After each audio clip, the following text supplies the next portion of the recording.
طرف IMF کی وہ رپورٹ جو 20 نومبر کو آئی، اور اچھا ناقدین کہہ رہے ہیں کہ 20 نومبر 2025 کا دن پاکستان کی تاریخ میں ہمیشہ یاد رکھا جائے گا، کیونکہ یہ رپورٹ جو ہے یہ کوئی عام رپورٹ نہیں ہے، نہ کسی کلرک نے تیار کیا ہے، بلکہ جو ٹیم تھی IMF کی اس نے کئی ماہ پاکستان میں قیام کیا اور متعدد سٹیک ہولڈر سے ملاقات کرنے کے علاوہ پاکستان کے سسٹم کا باریک بینی سے جائزہ لیا، جس کے بعد 100 سے زائد صفحات پر مشتمل یہ رپورٹ آئی ہے جو کہ ٹوٹل سسٹم کا ایک انالیسز اور بڑی خطرناک شکل پیش کر رہی ہے۔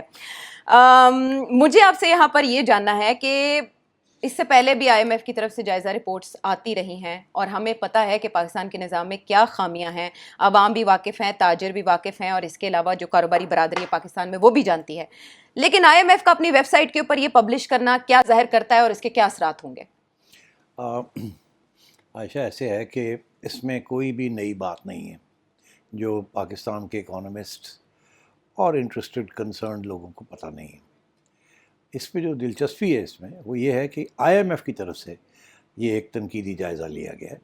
اور یہ اس وقت لیا گیا ہے جس وقت IMF پاکستان کی مدد کر رہا ہے،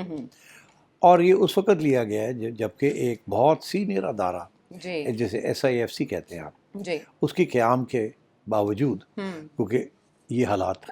بہتر نہیں ہو رہے، تو اس کی جو اہمیت میرے لیے یہ نہیں ہے کہ جی اس کے اندر بہت سی باتیں کہی گئی ہیں، اس کے اوپر میں ابھی روشنی ڈالتا ہوں، مگر یہ کہ SIFC کے ہوتے ہوئے جو کہ بڑی ایک قسم کی ہائی کمانڈ ہے of the economy and of strategy اور سب کچھ، ون ونڈو آپریشن کہا گیا اسے، تو انہوں نے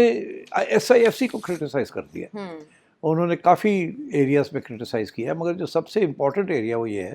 کہ SIFC نے ابھی تک کچھ اکمپلش نہیں کیا، باتیں ہیں مگر کوئی ریزلٹس نہیں ہیں، پہلی بات۔ دوسری بات یہ ہے کہ SIFC ٹرانسپیرنٹ نہیں ہے، ہمیں نہیں پتہ وہاں فیصلے کیسے ہوتے ہیں، کیوں ہوتے ہیں، کون اس کے اندر انپٹ دیتا ہے، کون نہیں دیتا، اور پھر امپلیمنٹ کون سے ہوتے ہیں اور کون سے نہیں ہوتے،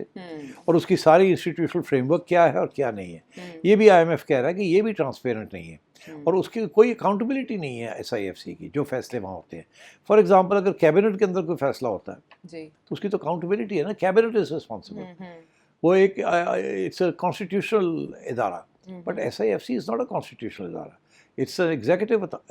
ادارہ، اچھا، تو اس لیے اس کی کوئی اکاؤنٹیبلٹی نہیں ہے۔ دس از، تو IMF یہ کہہ رہا ہے کہ ہمیں کیا پتہ وہ کس کو کیا کہہ رہے ہیں، کون کیا نیگوشیٹ کر رہے ہیں، کہاں جا کے کیا ٹرمز دے رہے ہیں لوگوں کو انویسٹمنٹ کے لیے، پاکستان میں، پاکستان کے باہر، and so on and so forth, اور کس قسم کی پالیسیز وہاں بن رہی ہیں، اور اس کی اکاؤنٹیبلٹی کوئی نہیں، نہ پارلیمنٹ کے اندر وہ ڈسکس ہوتی ہیں، نہ وہ کیبنٹ میں ہوتی ہیں، اور وہ ایک قسم کی پیرلل گورنمنٹ چلانے کی کوشش کر رہے ہیں۔